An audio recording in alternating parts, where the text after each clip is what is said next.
You're listening to Parasearch UK Radio. News, views and reviews from the world of the paranormal from across the UK and beyond.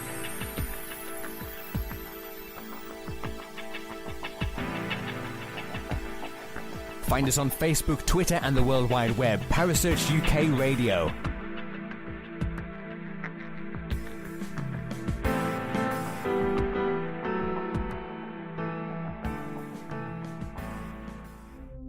The views and opinions expressed by presenters and guests are their own and do not necessarily reflect the official policy or position of Parasearch UK Radio or its affiliates and sponsors. Listener discretion is advised.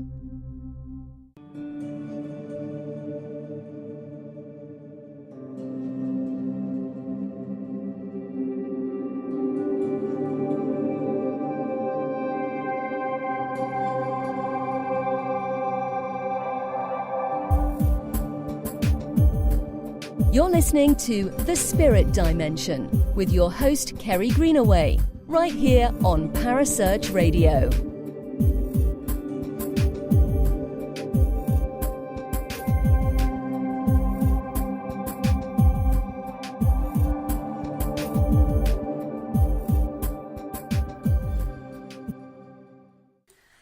Good evening and welcome to The Spirit Dimension. My name is Kerry Greenaway and tonight in the studio I have an absolutely awesome guest for you. The accolades this lady has are astonishing and she really doesn't need much introduction because she is just, I think everybody knows about her. Her name is Jayne Harris. Good evening, Jayne. How are you? Good evening, Kerry. I'm really well, thank you. Wow, what an introduction. What can I say? Thank you very much for having me on. You are so welcome. I love speaking to you because you're an absolute inspiration to me in regards to the paranormal field. Now, you started your journey in regards to yourself. Is you had some experiences and then you went on, didn't you? Now, I have had you on before, so I kind of want to quickly cover this bit and get into the nitty-gritty of what you're doing now. You had some experiences and then started HD Paranormal, isn't that right? Yeah, that's it. Well, when I was growing up, I remember my parents talking about spiritualism and visiting spiritualist churches, and they'd had experiences. I had a couple of weird things happen to me. One when I was 13, and my grandfather passed away. I was at home and I heard him cough downstairs really clearly, really normally, and I didn't think twice about it. And then it suddenly dawned on me that he'd passed away the month before. So I went downstairs and his tin with all his RAF documents in had fallen from the cabinet and they were all over the floor. So it was almost like a sort of confirmation saying, yes, that was me, I was here. It just kind of really sparked my imagination. And then when I was 17, my cousin died in a car accident. She was 16 and we were like sisters, and I've spoken about this a lot. So that really was the catalyst for me then. It kind of went from a curiosity to more of a need to know. You know, I really did then want to know, what does happen? Do we just end and it all goes black, or do we carry on in a different form? So yes, I started HD Paranormal. It wasn't easy. I was 15 when I tried to begin it, and it didn't start very well because it was only really middle-aged men that were into sort of the paranormal and ghost hunting and stuff where I lived. So, yeah, it was difficult, but I stuck with it, and I was a bit of a loner, and nobody I knew was into the same things that I was. But, yeah, I stuck with it, and I was probably a bit weird. But, yeah, as time's gone on, I've found my corner of society and other people who share my interests. So, yeah, that's it. It's just been my whole life, really. It has kind of taken you on this journey, though, hasn't it? Because you went from paranormal investigating to looking at attachments, and you had a great deal of investment in regards to Peggy the doll, didn't you? Yeah. Oh, yes. Well, that was just fast. I'd always had a curiosity about that from the age of about, I think it was about 19, and I went to a spiritualist church and I heard a lady there talking about a doll that she had, and all these things were going on in the house, and I just couldn't believe it. It just sounded so ridiculous and so far-fetched. So I talked to her for quite a while and she invited me to her house, and when I went, and sort of experienced a few of these things that were going on. So the TV would come on its own. She'd move the doll into another room and things would happen in that room. And I just thought, this is all really weird. So, I spent some time researching other cases, but it was really difficult. I mean, I couldn't just hop on the internet then and there wasn't the huge array of stories and cases that there is now. It wasn't really a thing. So, it was difficult, but it held my attention for a long, long time, years. And then Peggy, the doll, came along, and that was just crazy because we had her in the September of 2014, and it all really started a few months later, well, in the November, when I became really, really ill. And it was actually a psychic medium that said to me, you need to remove the doll from your house. Mm-hmm. I didn't really sort of believe it, but I thought, well, I'll have to give it a go, and I did, and within about 3 days I was better, and it was just, I couldn't explain it. So that was all a bit mad, and then things started happening. I posted pictures of her online, and other people got in touch, and it began to be more about other people's experiences than my own. Mm-hmm. Because people couldn't believe that I kept the doll in my house. Because they were having such scary things going on. But, I wrote a book about it, and we went to Vegas to Zach Bacon's Haunted Museum, and that's where she is now. Mm-hmm. And I still hear about her and things that are going on, and people that visit the museum, they think, their experiences, and it's still going on. It's incredible, really, and I'm just so relieved that she's not in my house anymore. You're just so relieved that you're done with Peggy. Now, the book you wrote was Peggy the Doll, A Very Different Haunting. And that really interests me because it's one of those controversial topics of the paranormal, is can an object be attached, a spirit attached to an object? Well, in this case, it seems like it was, doesn't it? This is only my theory, but I think that when you're dealing with objects that seem to create a shift in energy, seem to create things that are unexpected, I think that it's not so much a case of, the old ghost in a jar on eBay kind of thing. It's not that there is a spirit or, a person as such, a personality trapped within an object. I just think that object seems to act as the catalyst. They have an interest in it. And when I say attachment, I sort of mean emotional attachment, much, in the same way that you might find paranormal activity in a house where someone lived for 50 years and they passed away in the bedroom, and people experience things in the bedroom. They're not necessarily trapped there, but they have an attachment. It's not a physical attachment because they're non-physical. But I think it's still misunderstood. It's still a sort of quite jokey area of the paranormal in some ways. People think that it's quite funny to think about dolls being haunted, and I don't like the word haunted. I don't really think that applies, but that is what we say. But it's not. It's the same as, a psychic medium who performs psychometry will hold a wedding ring and tell you things about the person who owned it. It's energy. That's what, to me, it's all about. I totally agree with you. Working with crystals and minerals, I kind of get that energy factor, which you're talking about. And a lot of people go, oh, that can't happen. It's not possible. But in experience from what I've had, just working with crystals and minerals, there is definitely an energy, like you say, that is part of that process of connecting in, isn't there? Yeah, and I think also, we don't really know the power that we have ourselves. True. Our consciousness, and are we part of a wider collective consciousness? And the energy that people put out while they're alive, where does that go? What happens to that? We can't destroy that. It has to go somewhere. So whether those emotions are heightened or whether it's the everyday stuff, it's all still out there somewhere.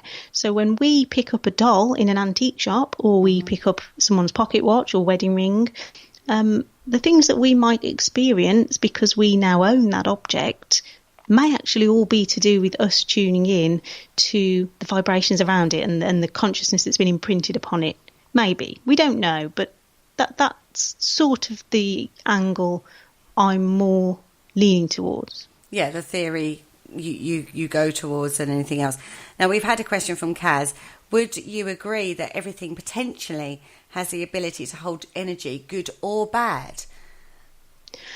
I think it does. I mean, I wouldn't see a reason why not. If we look at it, just in terms of basic physics, everything's made of molecules. So what would be the difference in theory to, I don't know, a picture frame and a wedding ring? There wouldn't really be. The only difference would be someone's connection to it. So inanimate, innate objects, things like a pen or a cup or a glass, they're never really going to mean much to anyone. So it's unlikely that anyone would really hold an attachment to an object like that, even post-death. Whereas something very special, like I've mentioned, a wedding ring or a treasured doll or a teddy bear sometimes, something like that is much more likely to have had some energy imprinted onto it, I think. Mm-hmm. I agree. I think it's that connection that somebody has had to it, and depending on the experiences that the person has gone through in their life will dictate as to what energy they're transmuting onto the object, whether it is good or bad. And also the sensitivity of the person who's now holding the object or taking ownership of the object. Some people don't experience anything. And some people experience a lot and can't actually cope with having certain items in their home because they experience too much. Yeah. There's different levels. Yeah, but it's down to energy, frequency and vibration, as we keep saying. Yeah, exactly. Love that saying. Now, you wrote another book as well, didn't you, saying What Dwells Within, which was actually a study of spirit attachment. And you wrote that along with DJ Weatherer, was it? Yeah, Dan Weatherer, yeah. Dan. Tell me a little bit about that book. Well, that came about really, I'd never ever considered writing anything before, but Dan approached me and he'd heard about the work that I'd done before and said, have you ever thought about putting some of these case files together for other people to read? And so we got talking about it, and I sent him over some of my notes, investigative notes and case studies, and he said, you've absolutely got to publish this. So we worked together for probably about 9 months, almost a year, just putting some of the most interesting ones together, and also looking at some historical beliefs and traditions around this idea of objects. So in the book, there's a brief chapter near the beginning about other cultures. And for example, in Japan, there is a culture where the puppeteers will take apart the puppets after the puppet show because there is a fear that if they don't, the puppets will come to life at night. So they take the heads off and remove the arms and legs. Yeah. And there's lots of things like that where there are beliefs which have been there for thousands of years, not necessarily that puppets will come to life, but that objects almost have energy of their own, a consciousness of their own. Mm-hmm. I don't know I'd go so far as to say a consciousness as such, but I think it's probably naive of us or ignorant of us to assume that we are the only thing in the universe that has consciousness. It's one of those big topics, isn't it? Mm-hmm. Of course not. I don't think that either, to be fair. I don't think that we could be that arrogant. But that's a whole different topic. It is. It's a big one. That's a biggie. Maybe we could deal with that one next. Now, I know I'm skating really fast through these because, as I say, I've done a show with Jayne before, which we covered in a lot more depth, these topics. So I kind of want to get onto what Jayne's been doing more recently. So I'm skating through what she's done before quite quickly. Now, I want to talk to you quickly about Bella. Who Put Bella in the Witch Elm was a documentary, independent documentary that you filmed, researched, edited and put out there all by yourself, didn't you? And it's the response you've had to that has been absolutely phenomenal, hasn't it? Yeah, jack of all trades, master of none. I think you're a master of quite a few, young lady. Yeah, I did everything. I mean, I suppose the reason I did everything was that I didn't actually plan for it to be what it ended up being. I thought I'd do a brief YouTube video and that would be it. So I started researching and the research took longer than I expected. So I started filming bits in between researching, and then so it was all over the place really. And in the end, I managed to get it all together. It took 3 years in total, but yeah, people just were really, really positive about it. And I think that's probably because, despite the fact that it's clearly, you know, it's an amateur production, I didn't have a budget or, you know, hugely expensive camera equipment or anything like that. But the main thing about it was the research. I really genuinely did spend a lot of time looking into the case, and I did uncover some really interesting things. And so I think that's what people like about it. You know, it's not a big blockbuster movie. It's not, BBC quality documentary, but it's really, really fascinating, I think, when you dig into that particular case. And there's something in it for everyone. You know, if you like the idea that she may have been a witch, we go into the witchcraft elements.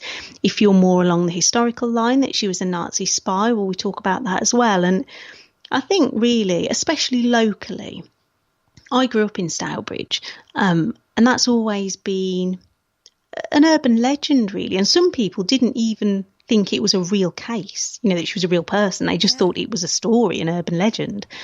So again, when we advertised it and the town hall sold out, I think there was just a curiosity there from some people to see, well, oh, okay, so is this actually a real person then? Is this a real crime case?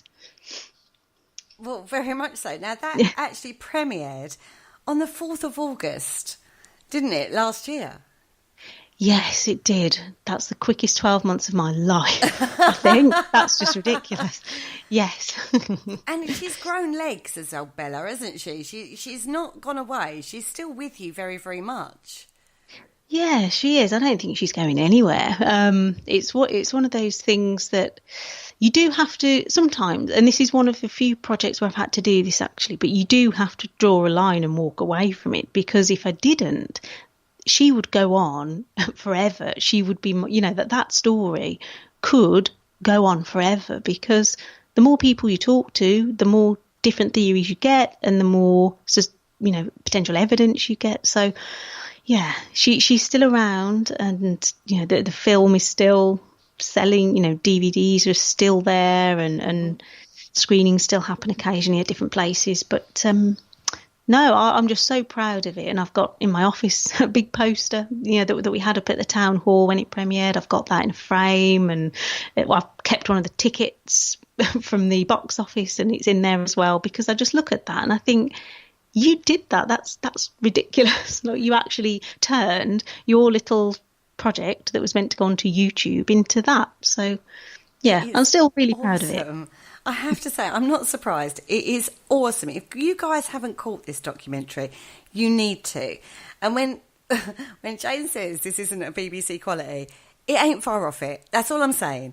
It is well written, filmed, edited. It captures you from the moment you start watching it right through to the end. If you don't know the story of who put Bella in the witch elm, then check it out. Jayne, where can people find who put Bella in the witch elm?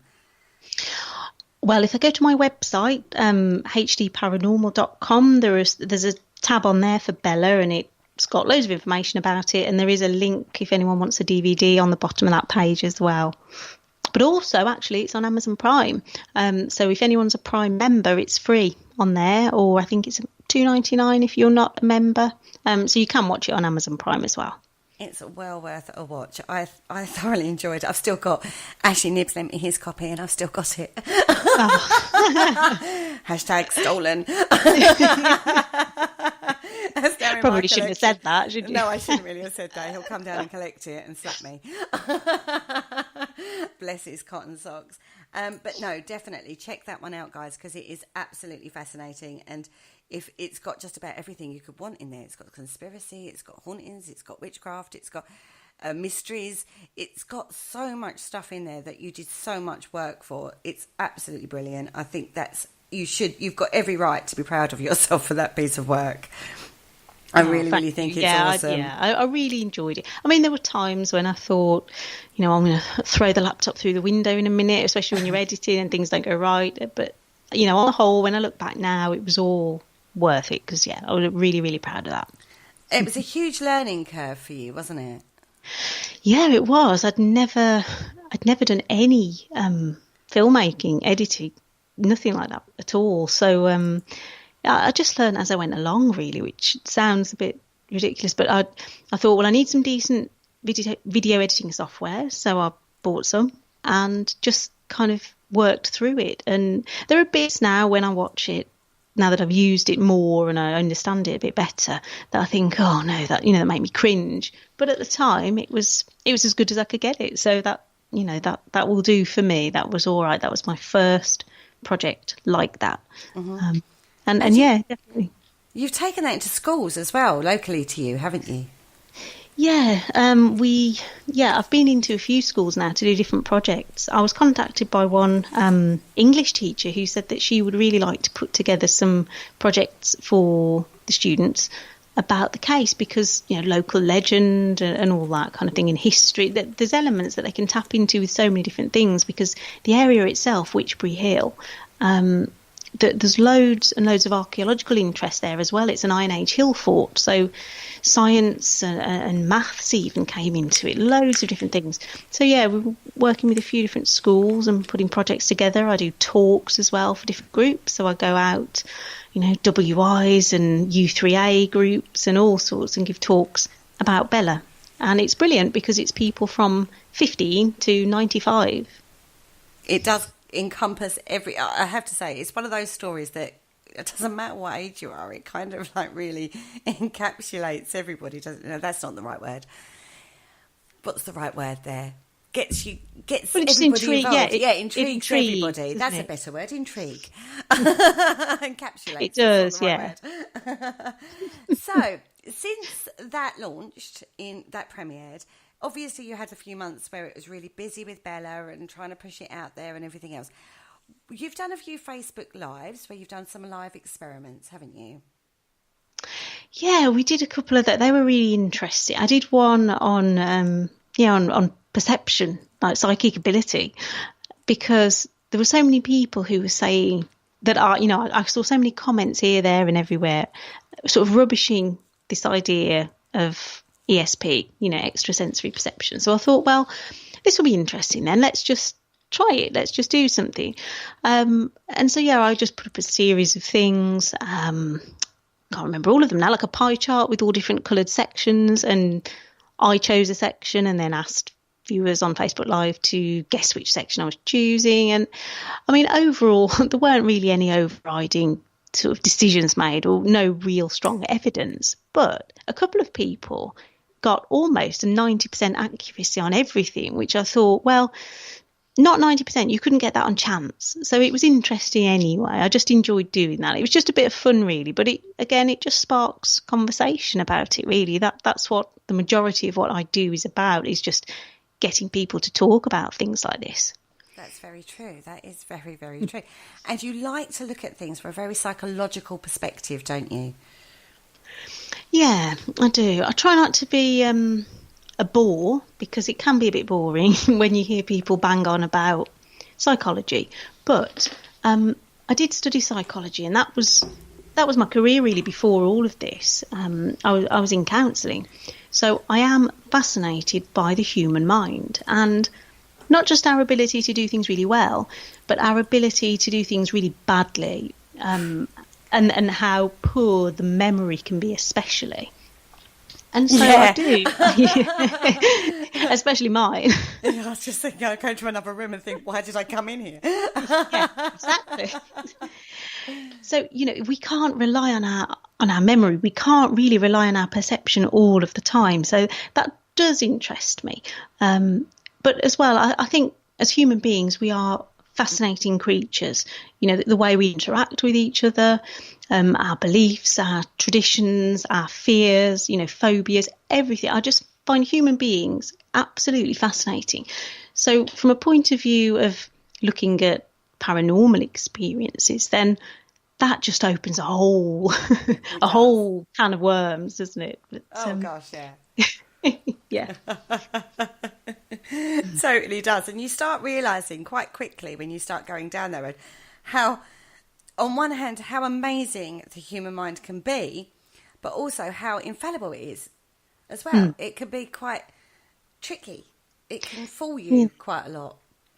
Well, that's why. I mean, thousands of years ago, we had faith, and people just believed things just because they'd been told about it, and they trusted the people who told them. So they had faith. We don't really have a strong faith anymore. Not most of us, anyway. Some people do, but we need more than that now. We don't really trust ourselves because we know that the human brain is flawed. So we look for more scientific, more rational, more measurable answers, reasons for things. So I think it's a good thing. I don't think it's a bad thing at all for people to really want strong evidence. But I think where the difficulty lies is that actually it's the framework you're using. Unfortunately, the majority of scientific studies only have a very small framework. It's like trying to see a forest through the eye of a needle. You won't do it. You have to widen your perception and what you're willing to experience as well. So I think that's one of the problems, really, is that especially when it comes to paranormal investigation and understanding unusual experiences, most materialist scientists anyway have only got a very, very small framework that they work to, and if it doesn't fit within that, then it must not exist. And that's what we're sort of battling against, really. But hopefully in time, I'm not saying I'm the one who will solve that problem, because I'm sure I won't be. Well, I know I won't be, but maybe it will. Maybe someone somewhere will work out the solution for that, and maybe it just comes through conversation, the fact that we're all talking about it. Yeah, opening those doors open and having sensible, communicative discussions rather than people getting, umpy about it. I think is the expression. Is the key to this? Is bring all the fields together so we can have those discussions and look at different perspectives and see whether we can push it forward. And okay, we might not solve it in this lifetime, but the people going on from us might look at what work's been done now and take it forward. Yeah, I think the danger is at the moment that when people in 30 and 40 years' time who are interested in the paranormal look back at this snapshot of time, 2018, they might just see a load of people, a load of groups just ghost hunting and the whole thing of ghost hunting anyway. I mean, I enjoy a good paranormal investigation. I like going out there.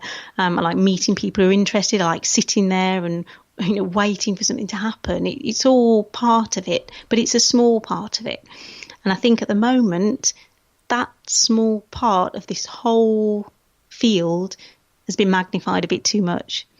And people who don't really understand, about paranormal experiences and supernatural or have never really thought about it before, that's all they really know. And if you say to someone, oh, I'm a paranormal investigator, they instantly think of, I won't name names, but ghost hunting TV shows. Or Ghostbusters. Well, yeah, I have had the Ghostbusters theme tune sang a number of times when I walk in the room. Yep. But, yeah, so that's the thing. But, as you say, you can't get huffy about it because it is what it is. And, that's fine. You can't preach to everyone about what you're really trying to do and trying to work out and understand. Yeah, that's very, very true.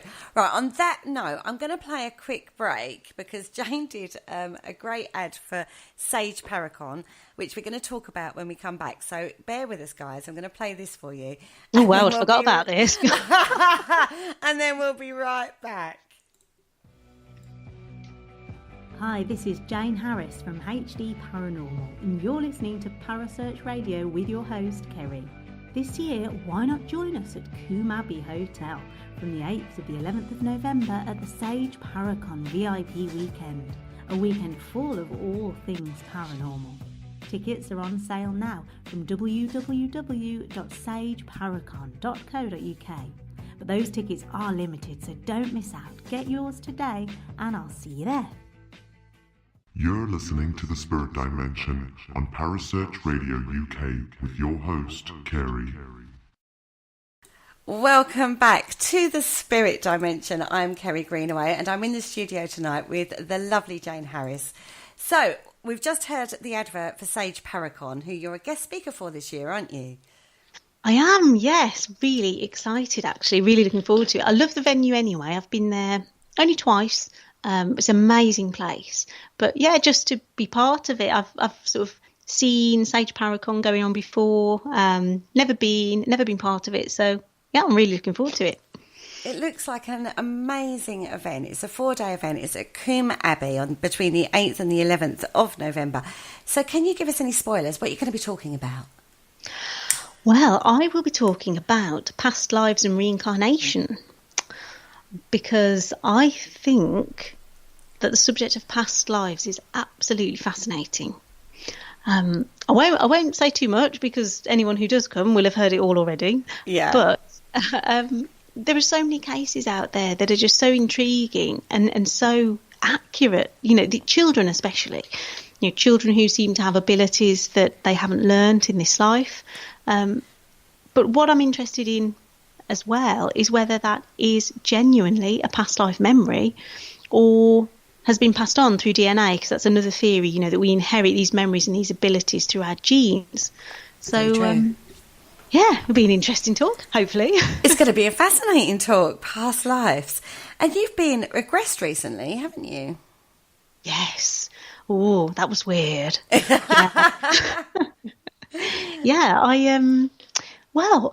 Yeah, it was weird in the sense that it was totally not what I expected. I expected to be completely sort of hypnotised and not aware of what was going on. But I was completely aware of everything. I could hear everything in the room and, you know, I was just aware of everything. But I was sort of somewhere else. It was quite unusual. And I was aware that I could stop it. I could just open my eyes and that was it. It would finish. But I didn't. You sort of... It's really fascinating. But again, I don't know if it was my imagination, but some of the things that I saw, the names and places I came out with and dates, we've done a bit of research since, and it sort of gave me chills because some of the places are real places and the things that went on there are the things that I said. And I just think, well, have I heard that at some point in the past and forgot? You know, is that somewhere in my subconscious? Or is this coming from something else? I don't know. So I would recommend it. If anyone's curious about having past life regression, I'd say do it, because if nothing else, it's just a really relaxing, but really lovely experience. So who was you in a past life? I can't spoil it for you. It's so I thought I'd get a spoiler there, guys. Yeah, no, I don't know if I was this late, but I said a name, and I said the name of a building, and I said what the building was used for, and we contacted the local historical society for the area that I spoke about, and they sort of confirmed a few things, and it was just really odd. So yes, I'm not going to say any more than that, but honestly, if anyone is considering regression, just go for it. You never know. You could be Cleopatra, you could have been Napoleon or anything. You don't know. Now, this ties into your new project, which is sort of where I led you to nicely. Mm-hmm. Your new project is another independent film or documentary that you're making, isn't it? Called Afterlife. Yes, that's right. It's it's a biggie. It's a big subject. Uh-huh. But I kind of feel, and this sounds really corny, but I almost feel that my whole life, well, from about the age of 15, has sort of been leading to this point, because it's the culmination of all of the different avenues I've explored and considered over the years. It's basically a journey, and it's my journey, and we're documenting it on film, and it's a journey towards a deeper understanding about death, dying, what, if anything, happens next. And, we look at religion, we look at, obviously, supernatural experiences and whether they can genuinely provide evidence of an afterlife. But also we look at science as well, and near-death experiences in particular. I think, are really offering science, and the medical profession now as well are taking this seriously. There are trials that have gone on that the public don't know about in hospitals to do with near-death experiences, and we've had access to some of these hospitals as part of the documentary, and there are over 6,000 cases, and it's just unbelievable. It's just mind-blowing when you read people's statements, what they experienced, how similar they are. They're so consistent that you just think, well, there has to be something in that. That's not, people aren't making that up. There are too many. You know, these research centres have been studying this since 1969. And it's just amazing. So I just decided that I wanted to better understand what we all think about this term afterlife and life after death. And it does mean different things to different people. We've met with representatives from Christianity, Hinduism, Islam, Buddhism. We're due to meet with a group of Satanists at the Satanic Temple in London, which will be really interesting. Yeah, fantastic. We're going to speak to them about what they think happens, you know, when we die, if anything. And also, we've spoken to humanists, atheists who believe that absolutely nothing happens. You know, you live the best life you can now, and that's it. So, it's mind-blowing, really. When you say to someone, okay, so I really want to know what happens when we die, that just seems an impossible question. But I think it's a question that we should be asking because it's relevant to all of us. We'll all die. Yeah. And maybe the reason that we don't fully understand what, if anything, will happen is because it's actually a bit of a taboo subject. We don't really talk about it. Now it is.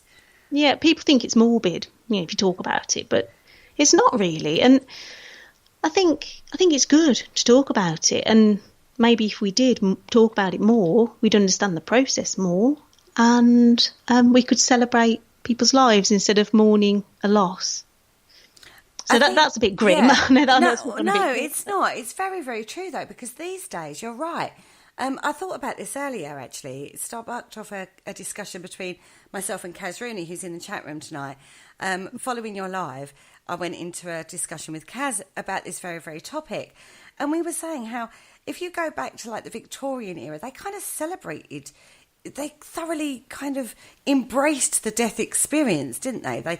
They loved the mourning period, and they loved the huge spiritualist movement of contacting afterlife. It was a big thing in the Victorian era, and that's changed in the last 120 odd years. You know, it's changed a lot. And why has that changed? And we were sort of like discussing why people's perspectives have changed over the last, 100 odd years. In regards to death, and why now it's become a horrible thing to look at or discuss, that people don't want to face it and don't want to sort of look at it, whereas back then they kind of embraced it, and gosh, it was a whole way of living. Yeah.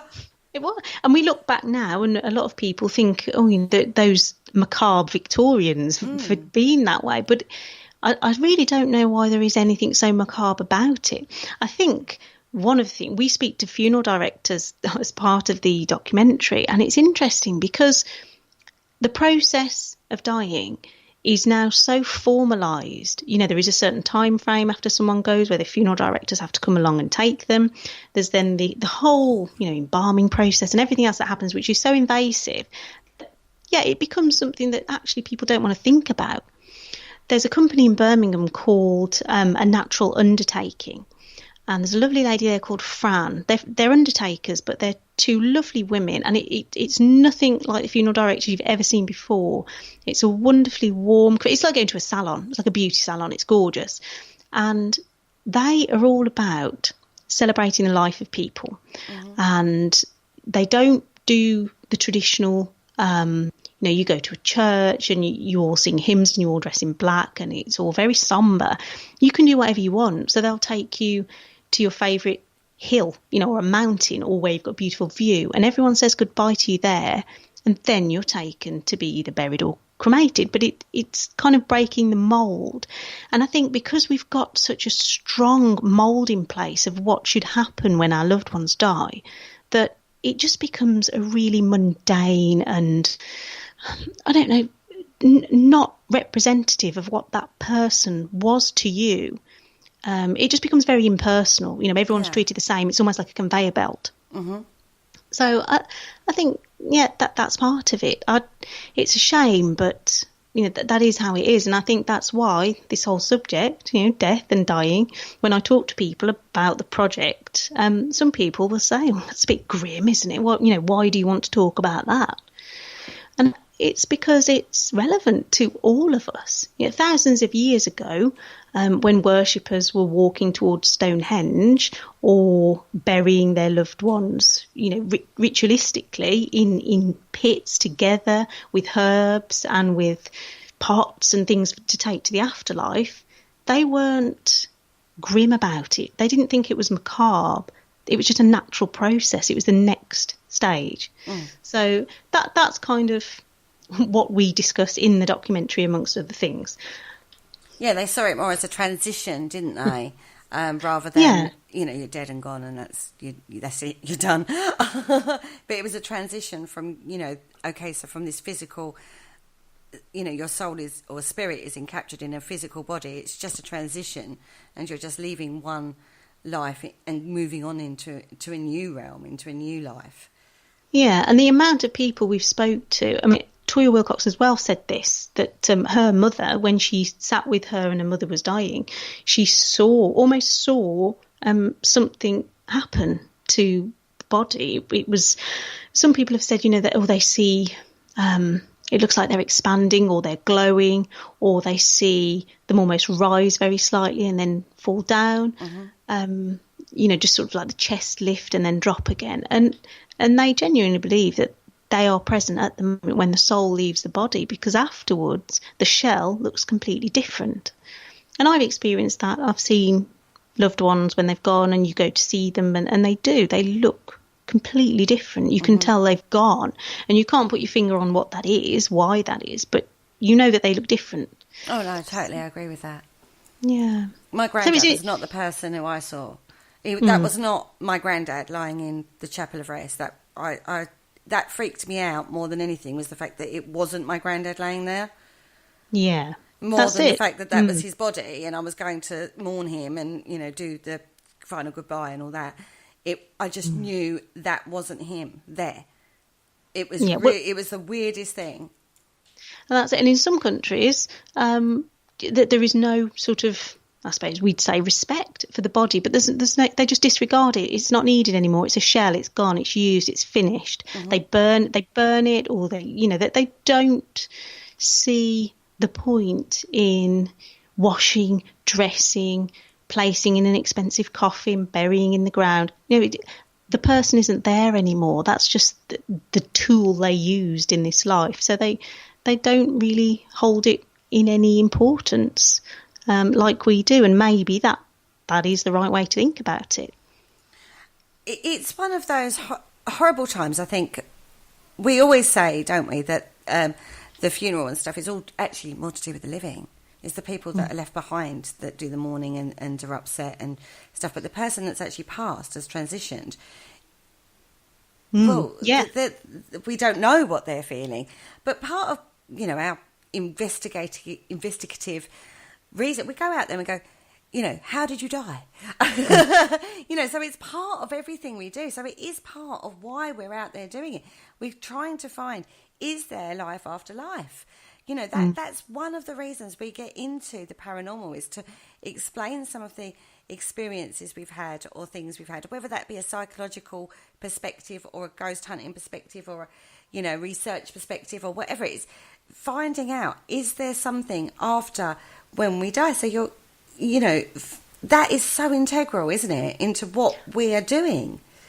Yeah, that's essentially what it's all about. And I think when you speak to people who are in this field, whether they're investigators or they're just enthusiasts or, authors or whatever, normally for most people, they've had an experience at some point that's triggered, real interest in it. Either they've lost someone or something has happened that they can't explain, or that they've found so profound or painful even sometimes that they just want to understand it better. And I think that's all that any of us are really doing, just sometimes in different ways. Very true. Has your perspective changed on the dying process since you started this project? Well, I know my own wishes have changed when anything eventually happens to me. I don't want the whole big organised, sombre, grim ordeal of a funeral for everyone. I think it's awful. I think it's too painful for people. I'd much rather have a natural, leave me to nature kind of thing. A natural undertaking, the company that I was speaking about earlier, they don't embalm. So they leave the body, because it's very invasive. They just leave the body. You can be wrapped in a shroud. You can be put in a, compostable basket type coffin. Loads of different options, but it's really quite beautiful. They adorn you with flowers. And some people now, I think there's one in Bristol, it's known as a natural cemetery. So it's just an area of woodland that's dedicated to that purpose, and people can be buried there. There's no big granite tombstones. It doesn't look grim. It's a beautiful plot of land with flowers and trees and nature and wildlife, and you can be laid to rest there. So I think I'm definitely going more down the route of, let's just let nature take its course and let's not be too invasive. And I think that really harks back to very ancient wisdom and beliefs, paganism, in, you just give yourself back to Mother Earth. And I'm sort of sounding very new age now when I say that. But I think probably if we try to remove the shackles of modern day society a little bit, we might feel a bit better about the whole process, and we might understand it a bit better. I totally agree. I said that I want everyone to do pure Victorian mourning. I want proper wailers and everything at that bit. And then a full-blown rave for my wake. There you go. You're sorted. But I agree with you in regards to the burial side of it. Yeah, I want to be... Put me by a tree, like bury me. They do these pods now with a tree growing out the top of it, don't they? Do that. I don't know. Yeah, that's brilliant. Yeah, they do all sorts of things to put you, to do it in a more natural way rather than burning or just burying. It's so you grow as part of the tree, God, in years to come, they'll be digging these trees up and going, there's skeletons at the bottom of all these trees. And I not know. knowing. They'll think, I think, what a weird custom. Is this some kind of weird ritual that's gone on? What's happening? But that's the thing.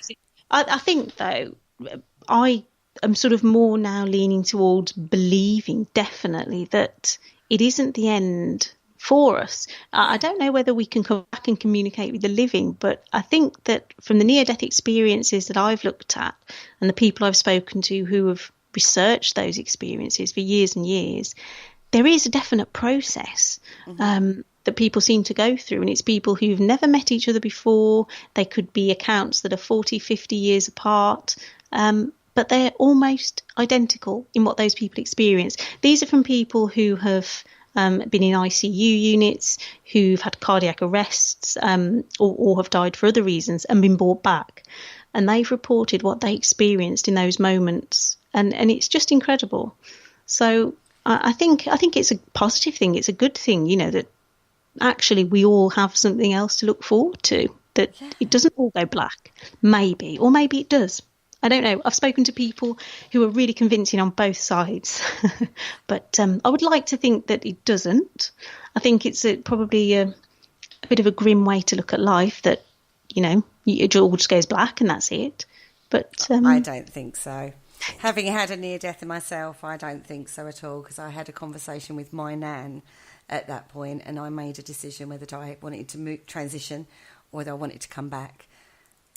And wow. I made the decision to come back, and I started to get better from that point on. And I know Kaz has had a situation herself, because from the conversation we had earlier, where she knew she wasn't dying because nobody had come to collect her. And she was like, well, I'm obviously not dying because there's no one here. Felt like I was dying, but I wasn't, because there was no one here. So I think, from my perspective, I definitely believe that there is more to it. Yeah. Well, one of the things that most of these people report, and this is over 6,000 people, and this is only in one research centre, there's other trials going on, but these people report, all of them, they're all the people that have come back, obviously, that they reach a point in this experience, in this process, where they know they can't go any further. And it looks different for different people. Some people see a river, some people see a gate, a wall, a forest, but it's something that they know that they can't proceed through. Yeah. And they're brought back. So it's just fascinating. And for me, as someone who's researching it and meeting people and speaking to them about their own perception on it, I've had to really approach it with a completely open mind, because I've had to step back from everything I thought I knew and thought I believed. And I'm just taking on board all of these different views, these experiences, these thoughts. And that's what's really fascinating, because, as I say, it is my journey and we're documenting it on film. But it's just amazing. And I keep thinking of more interesting people to speak to. We're hopefully speaking to someone about Scientology, which I know it really gets people sparked up when I mention that. Because they close doors, because they are so closed doors about it. Yeah, they are. They really are. And we've came up against resistance, ongoing resistance for months. But hopefully we're sort of easing our way through that now. And we do have a couple of people willing to speak to us. But yes, it's very unusual. We don't know much about Scientology. We don't know what goes on behind closed doors. We don't know what they really believe in. So that will be really, really interesting for me personally, and hopefully for people watching. Yeah, definitely. I totally agree with you there, because that, like you say, it's a closed door policy, and it is a media perception that we're all fed that is very controlling, and you have to pay certain amounts of money and all this, and you think, oh my God, how awful. Well, I think that is all actually true. I think that does go on. Yeah, I mean, I'm not going to sort of, put any huge spoilers out there or anything, but yeah, it's a difficult society and community to access, and even if I went up to, I don't know, a Christian or a Catholic in the street and I said, can you spare me 5 minutes to just talk about your faith, your beliefs, why you practice your religion, they could do that. If you approach a Scientologist and ask them to do the same, they have to check with what they call their seniors. So they can't even openly discuss their faith and beliefs without running it past someone above them first. So it's, it does make you question why that is, but we'll see. We'll see what we get told. Well, hopefully you'll get that interview and it will go into your documentary. Now, one thing I was going to ask you is, as a researcher, how difficult is it to put your personal perceptions and belief systems on hold whilst you're doing these kind of interviews? It's not too difficult. It depends who you're interviewing. I think I may struggle with some people because I know straight away that they are from a completely different world.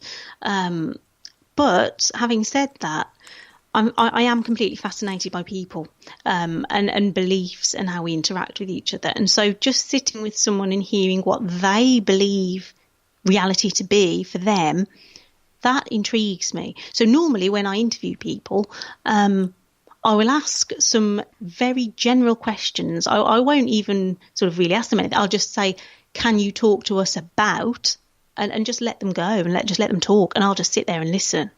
Because I think that's the best way. I think if you fire too many questions at people, they close up. So it's best to just say, talk to me about what you believe, talk to me about your experiences. So it's not too difficult. I mean, sometimes I walk away, and I just have a huge sigh when I walk out and think, wow, that was weird. But that's what it's all about. That's what I love about it. I agree. I totally agree with you. We have had a question from Bear Medicine Walker in the chat room. She says, you have a medium on your team. So what do you think they are communicating with, if not spirit? Well, it's really interesting, isn't it? I like to use mediums sometimes, occasionally. This is on our investigations when we go out, because normally it works as a really good way to confirm things that you already know. So I have to take someone that I trust is telling me the truth. And our medium that we use, Karen, I completely trust her 100%. I know that she doesn't research where we're going. I never tell her anything. So I know that if she says something to me about a particular place, I know 100% she is receiving that from somewhere. Now, I'm open to the suggestion that she's receiving that from spirit, but I'm also open to the suggestion that she is reading the building, picking up on the energy that's stored there, picking up on our thought processes. So quite where psychic mediums get their information from, I'm on the fence. The jury's out. I don't know. But I know that they do. I know that there are people out there who absolutely can tell me things that they shouldn't know through normal means. And that's why I like to use a psychic medium, because I just think it adds another layer of interest. Yeah, I'm with you on that too. Now, your Afterlife project is being crowdfunded, isn't it? Yeah, it is. We've spent a lot of money ourselves already. We've sort of halfway through now. So this is the final push, really, to get it completed, to get it made. It would be such a tragic shame if all of this footage ended up, as I say, on the cutting room floor, or collecting dust because we couldn't produce it and put it out there. So, yeah, we set up a crowdfunding page. I hoped that some other people might find it interesting, and I was so relieved when people did, because I feel really, really passionately about it. I think it will be something that I would want to sit and watch. And that's saying something, because I often can't find anything to watch at all on the TV. I'm quite hard to please. I just flick through, and then, especially with Netflix and things, you flick through for about an hour and you think, well, I've not watched anything all night. So this particular documentary, I'm hoping I can do everyone justice. We've had some amazing contributors so far. We've got some more lined up. So I just hope we can do them justice and actually produce it and put it out there. So people have been really kind. I launched it, I think yesterday morning. I can't remember now. It's all been a bit of a whirl. But yeah, and we've raised, I think, over £400 so far, which is just incredible. It really does rebuild your confidence in human nature. People are good. People are generally nice people, and when they get behind you, they really get behind you. Yeah, totally. I agree with that completely. There's a lot more good than bad in the world, and people need to remember that. There is, and especially in this community, we get slated a lot for all this, backstabbing and whatever else. But generally, actually, if like-minded people get together, we can do brilliant things. And that's hopefully what we can try to do with the crowdfunding campaign and this documentary. I've shared the link, guys, into the chat room a couple of times. If you can spare even £1, even something towards this, please, please, please go and give your money to Jayne, because she's going to make an amazing project. If you want to see the quality of her work, check out our previous documentary, which is Who Put Bella in the Witch Elm, and then you will be sold. I'm telling you now, because it is awesome. Thank you. If you want to catch Jayne talking, she's going to be at Sage Paracon between the 8th and the 11th of November, talking about past life and regressions and stuff like that, aren't you? Yes, yeah, reincarnation, case studies from around the world of children who, I've just got so much information. I just hope I can pack it all into the slot I've got. Well, that's the trouble, isn't it? Getting it down to a manageable within the slot. Yeah. Tickets are still available. Again, I've shared the link for the Sage Paracon into the chat room if you're interested in buying tickets. Day tickets are available as well on that one, still available. On that note, thank you so much for joining me, Jayne. It's been an absolute pleasure talking to you tonight. Thank you, Kerry. I love to speak to you. You're always so bubbly and so happy and friendly. I love it. Honestly, brilliant. Thank you. No, you're very, very welcome. Thank you. And I will have you definitely back on for an update on how things are going with the Afterlife project, most definitely. Don't forget, guys, Jayne is on Facebook. Find her under HD Paranormal, Jayne Harris, or the Afterlife documentary. Those are all groups on Facebook you can find her on if you want to get in touch with her. She's quite happy to have experiences shared with her, or, if you want to... Yeah, anything at all. Donate money by a different means, or, whatever you want to do. Get in contact with Jayne, definitely, because she's absolutely awesome. On that note, all I've got left to say is join me tomorrow. We're going live on Parasearch Radio group page for the rundown of the week ahead's shows. We've got some crackers coming up for you next week. And if you miss any of our shows, don't forget, go over to our YouTube channel, Parasearch Radio, click, like, share and subscribe. On our website, parasearch.org, we've got some new blogs up. So that's great. So go over and check those out. I believe myself, Kaz has done one, and Penny has done a new one too. So go over there and check those out. And on that note, we bid you a very farewell. Thank you again, Jayne, and say good night. Thanks, Kerry. Good night, everybody. Thank you for listening. Don't forget to join us for more shows throughout the week. Find us on Facebook, Twitter, and the World Wide Web to keep up to date with all the shows right here on Parasearch Radio.